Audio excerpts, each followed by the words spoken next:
नमस्कार मेरे प्यारे विद्यार्थियों, मैं केजी अग्रवाल हिंदी विषयाध्यापक पुनः सभी विद्यार्थियों का एनबीए परिवार की ओर से हार्दिक अभिनंदन करता हूं। जैसा कि आप सभी को पता है कि कक्षा 11 विषय हिंदी के अंतर्गत हम हमारी आरोप पुस्तिका के पद्य भाग का अध्ययन कर रहे थे और पद्य भाग के अंदर हमारा जो अध्याय चल रहा था उसका नाम है घर की याद, जिसके कवि भवानी प्रसाद मिश्र स्वयं अपने आप को इस कविता का मुख्य पात्र बनाते हुए बड़े सुंदर तरीके से अपने घर की याद को प्रस्तुत करते हैं। हम लोगों ने उस पाठ से संबंधित लगभग कंप्लीटली सभी पदों को, जितनी भी जानकारियाँ थी सभी जानकारियों को प्राप्त कर लिया है। मैं आज पुनः आपको घर की याद पाठ से जोड़ करके भवानी प्रसाद मिश्र के अंतिम चरण की ओर, अर्थात भवानी प्रसाद मिश्र द्वारा लिखी गई जो ये कविता है, इस कविता के अंतिम चरण की ओर लेके जा रहा हूँ। कृपया सभी विद्यार्थी इस वीडियो को अनुशासनात्मक तरीके से ध्यान से सुनेंगे। यस, घर की याद, घर की याद, ये हमारा अध्याय है घर की याद। इसके अंदर हमें क्या देखना है मेरे प्यारे बच्चों? हमें देखना है कि हम लोगों ने कहाँ तक की बातें पढ़ ली है और कहाँ से हमें बातें स्टार्ट करनी है। सबसे पहले मैं आपको बता देता हूँ, भवानी प्रसाद मिश्र जेल में हैं। जेल में रहते हुए उन्हें अपने घर की याद आ रही है। उस घर की याद में वो अपने भाई बहन, अपनी माता को, अपने पिता को याद करते हैं और स्वयं के जेल में आ जाने के कारण से उन्हें असुरक्षित समझते हैं। अर्थात स्वयं के जेल में आ जाने के कारण से वो समझते हैं कि उसके परिवार का हर व्यक्ति उन्हें लेकर के परेशान होगा। तो वह उसी स्मृति को याद करते हुए अपनी कविता को लिखते हैं। लेकिन आपने देखा होगा मेरे प्यारे साथियों, वो जिसे अपना संदेश वाहक बनाता है, अर्थात जिसे अपना डाकिया बनाता है, वो कौन होता है? वो हमने देखा इस पाठ के अंदर, वो होता है सावन। कौन होता है? सावन। सावन किसी व्यक्ति का नाम नहीं है मेरे प्यारे विद्यार्थियों। यहाँ पर सावन इस पाठ में जो सावन का महीना है उस सावन के महीने को बताया गया है। सावन का महीने आने पर, वर्षा ऋतु के होने पर भवानी प्रसाद मिश्र सावन से कहते हैं कि हे सावन जा और जाकर मेरे माता पिता, मेरे भाई बहन सभी को जाकर के ये संदेश दे कि भवानी प्रसाद मिश्र अर्थात कवि स्वयं इस जेल में सुरक्षित है, घर पर कोई भी उसकी चिंता ना करे। तो आपने देखा कि मैंने आपको अंतिम पदों में पढ़ाया था कि जब उसकी माँ उसके पिताजी से कहती होगी कि हमें रोने की आवश्यकता नहीं है, अगर हम ही रोएंगे तो हमारे बच्चे फिर किस तरीके से चुप रहेंगे, अर्थात भवानी प्रसाद मिश्र की याद करके हमें नहीं रोना चाहिए।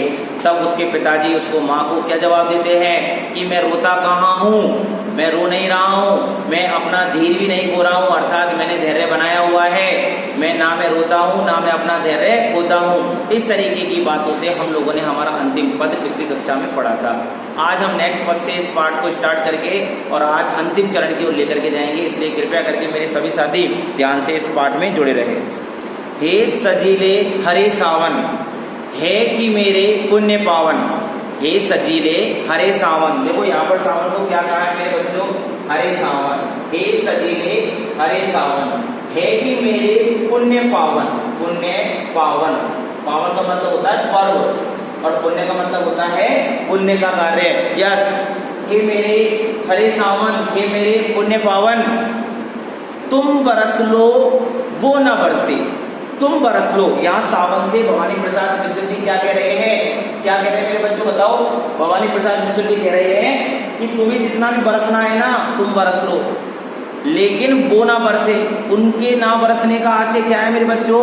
उनके ना बरसने का आशय है कि वो अपनी आंखों से आंसू ना गिराए। तुम बरस लो वो ना बरसे, पांचवे को वो ना तरसे। यहाँ पर पांचवा कौन है बताइए बच्चों? यहाँ पर पांचवा कौन है? जल्दी बताइए। यहाँ पर पांचवा है भवानी प्रसाद मिश्र, अर्थात जो कि भवानी प्रसाद मिश्र कहाँ पर है? जेल में है। तो जेल में होने के कारण से वो घर पे नहीं है, और घर पे नहीं है तो वो अपने सावन से क्या संदेश दे रहा है? वो सावन को कह रहा है कि घर जाओ और घर जाकर के उनको ढांढस बंधाना और क्या करना? हे सावन इस तरीके से बरसो कि उन्हें अपने पांचवें पुत्र की अर्थात भवानी प्रसाद मिश्र की घर पर याद ना आए। बात समझ में आई? क्या कहा है? हे सजीले हरे सावन, हे पुण्य मेरे पावन, तुम बरस लो वो ना बरसे, पांचवे को वो ना तरसे। पांचवा कौन है यहाँ पर? भवानी प्रसाद मिश्र। ऐसे ही आपके एक एक नंबर के प्रश्न उठेंगे, ध्यान रखना। आपको मैं सारी बातों को एक एक लाइन को क्लियर करने की कोशिश कर रहा हूँ, बस ध्यान से सुनते रहना और समझते रहना। आगे सुनिए बच्चों, मैं मजे में हूँ सही है, मैं मजे में हूँ सही है, घर नहीं हूँ बस यही है।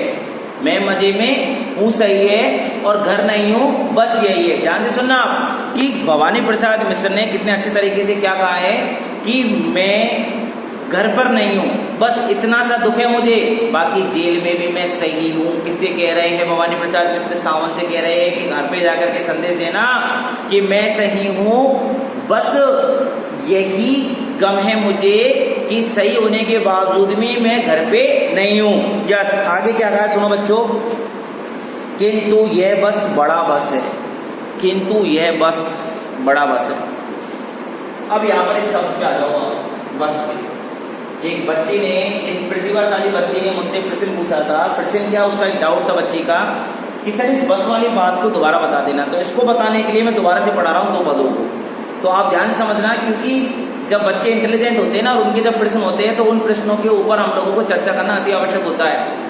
क्योंकि काफी बच्चे तो डर के कारण से नहीं पूछते, काफी बच्चे ये सोचते हैं कि हो जाएगा सब इसलिए नहीं पूछते, लेकिन कई बच्चे ऐसे होते हैं कि जो बड़े पोलाइट तरीके से पूछते हैं तो मुझे बहुत अच्छा लगता है, तो मैं उन्हें समझाने में भी रुचि लेता हूँ। यस, देखिए बच्चों कि वो कहते हैं कि मैं सही हूँ कहाँ पर? जेल में, बस घर पर नहीं हूँ ये मुझे दुख है। तो बस शब्द यहाँ से स्टार्ट हो गया, बस मैं घर पे नहीं हूँ ये मुझे दुख है।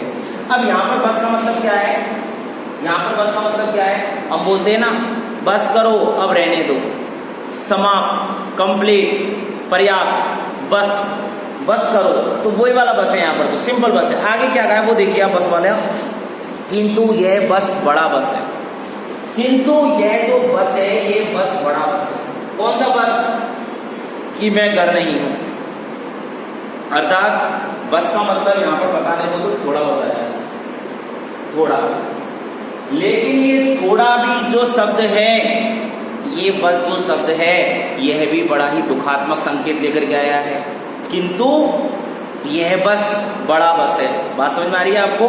किंतु यह बस बड़ा बस है, यहां तक की बात समझ में आई? ओके, आगे देखिए लास्ट लाइन में क्या लिखा हुआ है, इसी बस से सब विरस है, और इसी बस से सब विरस है, सब विरस है।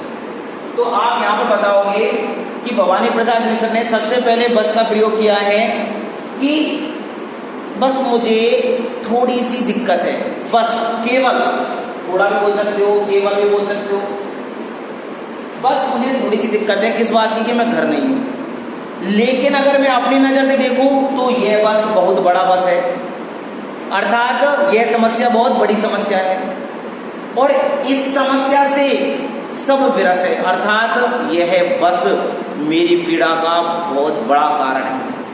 तो बस यही, अर्थात कि यही दिक्कत है कि मैं घर पर नहीं हूं, लेकिन यह जो छोटी सी दिक्कत है ना आपको जो दिखाई दे रही है, छोटी दिक्कत नहीं, बहुत बड़ी दिक्कत है, और इसी बस से सब विरस है। अर्थात यहाँ पर बताना चाह रहे हैं हमारे कवि भवानी प्रसाद मिश्र कि ये बस ने ही सब कुछ विरस कर दिया, अर्थात मेरे को भी यहाँ पर दुखी कर डाला और मेरे परिवार को भी यहाँ पर दुखी कर डाला। तो ये बस ही सारा विरस का कारण है, सारे दुख का कारण है। बात समझ में आई? बस का मतलब पहले तो नॉर्मल हम बोलते हैं ना, बस करो, बस करो, ठीक है? तो इसने कहा कि बस जनरली बात है, बस थोड़ी सी बात है कि मैं घर पे नहीं हूँ, लेकिन अगर इसको गहराई से देखा जाए तो ये बस कम बस नहीं है, बहुत बड़ा बस है, अर्थात इसमें मुझे बहुत कुछ सहना पड़ रहा है, अर्थात मेरे परिवार की मुझे भी याद आती है, वो कह रहे हैं भवानी प्रसाद। और आगे क्या करे, यही बस तो ब्रस है, अर्थात ये जो बस है ना, अर्थात मेरा जेल में होना और घर पे न होना, मेरा घर पे न होना और जेल में होना, ये बस ही सारा विरस है, अर्थात सारे दुखों का कारण है, सभी परिवार के सभी जनों को और मुझे भी क्या कर रहा है, आहत कर रहा है। किससे कह रहे हैं? भवानी प्रसाद मिश्र सावन से। सावन से पहले बोल रहे कि उनको तो बोल देना कि बस इतनी सी दिक्कत है कि मैं घर पर नहीं हूं, बाकी सब कुछ सही है। फिर सावन से कह रहे हैं, सावन तू तो जानता है कि ये बस जो मैंने बोला है ना, ये बस सामान्य बस नहीं है, फिर आगे क्या कह रहा है कि यही बस तो विरस है, अर्थात यही बस, अर्थात मेरा घर पे न होना ही तो दुख का कारण है। मैं कह रहा हूं कि बस आप लोग पढ़ते नहीं हो, बाकी सब कुछ अच्छा है। फिर आप क्या कह रहे हो कि यही बस तो सर बहुत बड़ी चीज है, अर्थात आपने ये कहा कि सब कुछ है हमारे पास लेकिन बस पढ़ते नहीं है। तो ये जो बस आपने लगाया है शब्द, ये बस कोई सामान्य बस नहीं है, बहुत बड़ा और महत्वपूर्ण पार्ट है ये। आगे सुनो मेरे बच्चों, आगे कितनी गजब की बात कही है, ध्यान से सुनना, आप ध्यान से समझना। ये वाला हो गया, अगर अभी भी समझ में नहीं आया हो तो आप लोग उससे पूछ सकते हैं। आगे देखिए, किंतु उनसे यह न कहना उन्हें देते धीर रहना, किंतु उनसे यह न कहना उन्हें देते धीर रहना, उनसे यह ना कहना कि यह बस, अर्थात मेरा घर से दूर होना मुझे भी दुख का कारण बन रहा है, अर्थात मैं भी दुखी हूँ। उन्हें तो केवल तुम धीर देते रहना, अर्थात धैर्य बंधाते रहना। सावन, उनसे ये मत कहना मैं दुखी हूँ, उन्हें तो तुम धैर्य बंधाते रहना। उन्हें क्या बंधाते रहना? धैर्य।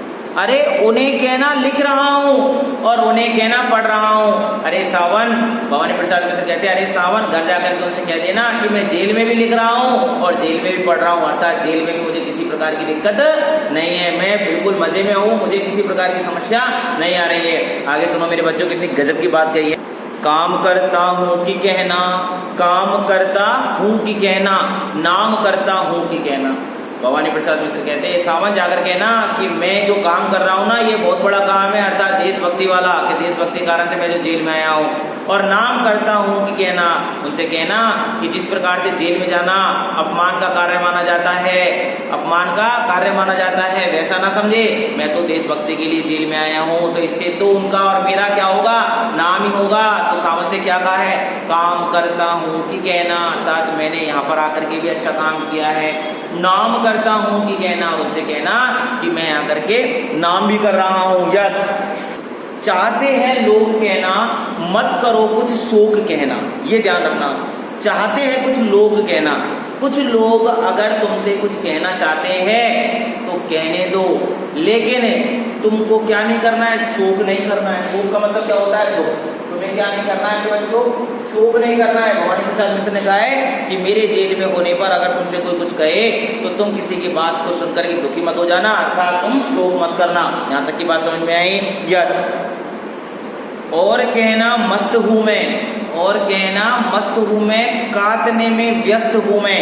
उनसे कहना मैं यहाँ पर मस्त रहता हूँ और व्यस्त रहता हूँ, मुझे किसी प्रकार की कोई समस्या नहीं है, मैं इस जेल में भी क्या करता हूँ? मस्त रहता हूँ और पूरे दिन व्यस्त रहता हूँ अपने काम में, मुझे किसी से कोई मतलब नहीं है। किसने कहा? भवानी प्रसाद मिश्र ने। और क्या कहा कि 70 सेर वजन मेरा और भोजन ढेर मेरा, मतलब 70 सेर अर्थात 70 किलो का वजन हो गया है मेरा, और ढेर सारा भोजन करता हूँ मैं, ढेर सारा मतलब काफी सारा मैं भोजन करता हूँ, मुझे किसी प्रकार की दिक्कत नहीं।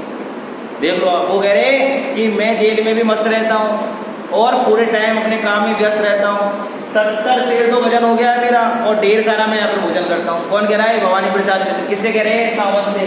किसको बताने के लिए? अपने परिवारजनों को बताने के लिए। आगे सुनो मेरे बच्चों, कूदता हूँ खेलता हूँ, दुख को डटकर खेलता हूँ, अर्थात मैं जेल में भी कह देना कि खूब कूदता हूँ, खूब खेलता हूँ, और अगर कभी कभार गलती से कोई दुख मेरे पास आ जाते हैं तो उन दुखों को दूर फेंक देता हूँ, अर्थात ठेल देता हूँ, धक्का दे देता हूँ, निकाल देता हूँ अपने पास से।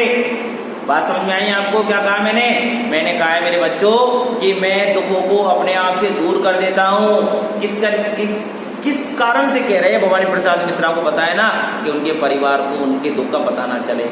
अरे आप जानते हो कि आपके हाथ में दर्द हो रहा है, आपके माँ बाप से जैसे आपने कहा तो वो दावने लग जाते हैं, दवाई देने लग जाते हैं, चिंता करने लग जाते हैं। तो हम क्या करते हैं? कभी कभार ऐसे छोटे मोटे दर्दों को छिपाने लग जाते हैं, छोटे मोटे दर्दों को छिपाने लग जाते हैं और उनसे नहीं कहते। क्यों नहीं कहते? कि हमारी पीड़ा उनको भी पीड़ित करेगी। करते नहीं करते? तो ऐसी बातें भवानी प्रसाद मिश्र जेल से कर रहे हैं कि वो कह रहे हैं कि मैं तो यहाँ मस्त रहता हूँ, ढेर सारा भोजन खाता हूँ, 70 किलो का वजन हो गया है, और अगर कोई दुख आ जाता है ना मेरे पास तो लात दे के भगा देता हूँ, तो चल दुख यहाँ नहीं है तेरी जरूरत। बात समझ में आई? कौन कह रहा है? भवानी प्रसाद मिश्र। आगे सुनो बच्चों, और कहना मस्त हूं मैं, यूं ना कहना अस्त हूं मैं। कितनी गजब की बात कही है। देखो आप, सावन तू तो देख ही रहा है कि मेरी हालत क्या है, तो तू सावन थोड़ा सा मेरे लिए काम करना, उनसे बोलना कि मैं यहाँ पर मस्त हूँ। अरे ये मत कह देना कि तू मुझे देख रहा है कि मैं तो अस्त हूँ, अर्थात मैं तो मरे हुए के समान हूँ, मेरी हालत बड़ी ही तकलीफ में है, मैं बहुत ही पीड़ित हूँ, मैं समस्याओं का सामना कर रहा हूँ। तो ये मत कह देना वहां जाकर के मैं अस्त हो रहा हूँ, उनसे कहना कि मैं यहाँ पर क्या हूँ, मस्त हूँ। ध्यान रखना, बहुत ही गजब तरीके से भवानी प्रसाद मिश्र ने अपनी पीड़ा को छिपा करके अपने परिवार को ढांढस बंधाया है, धैर्य बंधाया है। हाय रे ऐसा ना कहना, है जैसा वैसा ना कहना। हे सावन, तो ऐसा वैसा कुछ मत कह देना जो तू देख रहा है कि मेरे साथ क्या बीत रही है जैसा वैसा वहां पर जाकर के मत कह देना। अगर तू वैसा कह देगा तो परिवार पर क्या फर्क पड़ेगा, परिवार पूरा टूट जाएगा, परिवार दुखी हो जाएगा। यस, कहने देना जागता हूँ, आदमी से भागता हूँ। हे सावन, तू तो देख रहा है कि मैं किस तरीके से दिन रात जागता रहता हूँ, किस तरीके से आज मुझे एक आदमी से दूसरे आदमी को देख करके भागना पड़ता है। अर्थात मैं यहाँ पर जो जागता रहता हूँ, मैं यहाँ पर जो आदमी से दूर भागता रहता हूँ, ये बातें वहाँ बता मत देना। अब अपनी पीड़ा को व्यक्त कर रहे हैं हमारे सामने किसके संबोधन के माध्यम से, वेरी गुड, सावन के संबोधन के माध्यम से। आगे सुनो, आगे क्या कहते हैं, कह न देना मौन हूँ मैं और खुद ना समझू कौन हूँ मैं। भवानी प्रसाद मिश्र बाद में क्या कहते हैं, अरे ये मत कह देना कि मैं पूरी तरीके से जेल में मौन हो गया हूँ, और ये मत कह देना कि मैं स्वयं को ही पहचान पाने में असमर्थ हूँ, अर्थात मैं अपने आप को ही नहीं समझ पा रहा हूँ कि मैं कौन हूँ। तो भवानी प्रसाद मिश्र ये बातें सारी सावन से कह रहे हैं और अपने घर परिवार को कह रहे हैं कि घर परिवार के सामने ये बातें मत बोल देना जो तू देख रहा है, क्योंकि तुझे तो पता है मैं किस तरीके से समस्या से पीड़ित हूँ। आगे सुनो मेरे बच्चों, देखना कुछ बकने देना और उन्हें कोई शक न देना। शक करते ना आदमी, तो वो कह रहे हैं कि वहां पर कुछ जा तो रहा है, लेकिन गलती से वहां पर कुछ हकीकत मत बोल देना, और अपनी बातों को कहते समय अपनी जीभ को नियंत्रण में रखना सावन। अर्थात कहीं ऐसा ना हो कि जब तू कुछ कह रहा हो तो तेरी बात को सुन करके उन्हें शक हो जाए। अर्थात कुछ बक मत देना उल्टा सीधा वहां पर, और इस तरीके से कुछ मत करना कि उन्हें किसी प्रकार का क्या हो, शक हो।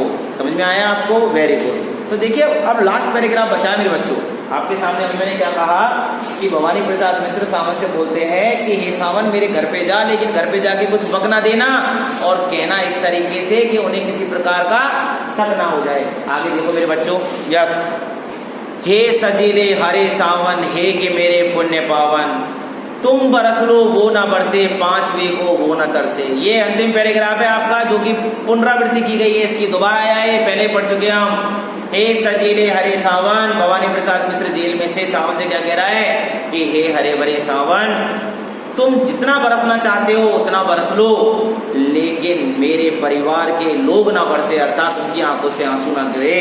आगे क्या कहा है, तुम बरस लो वो ना बरसे और पांच वे को वो ना तरसे। पांचवा कौन है यहाँ पर? भवानी प्रसाद मिश्र, अर्थात जो जेल में भवानी प्रसाद मिश्र पीड़ित है, समस्यात्मक पहलू से जूझ रहा है, वो कह रहे हैं कि सावन उनको इस तरीके से कहना कि वो अपने पांचवें बेटे के लिए ना तरसे। तो धन्यवाद, आज हमने हमारे इस घर की याद पाठ को पूरा कर लिया है मेरे बच्चों। अगर किसी प्रकार की कोई समस्या रहती है तो आप लोग सेहत मुझसे अपने डाउट्स पूछ सकते हैं। निश्चिंत रहे, आप लोगों के डाउट्स अगर पूछे जाएंगे तो उनका प्रत्युत्तर अवश्य रूप से आपको दिया जाएगा, लेकिन उन डाउट्स को पूछने में आपका अनुशासन और आपकी पोलाइटनेस बहुत जरूरी है। आप लोगों को पता है कि पूछने के भी तरीके होते हैं कि सामने वाला बताने पर मजबूर हो जाता है, और जब बच्चे कुछ सिखाने के लिए पूछते हैं ना कि अपने आप को ओवर स्मार्ट दिखाने के लिए, तो उनका पता है आपको उनका सॉल्यूशन तो किसी के पास नहीं होता है। तो आप लोग ध्यान रखना, अनुशासन में रहकर के कुछ भी पूछोगे तो ये केजी अग्रवाल हिंदी विषय अध्यापक हमेशा आप लोगों की मदद करने के लिए आपके साथ रहेगा। तो आज के लिए इतना ही, धन्यवाद।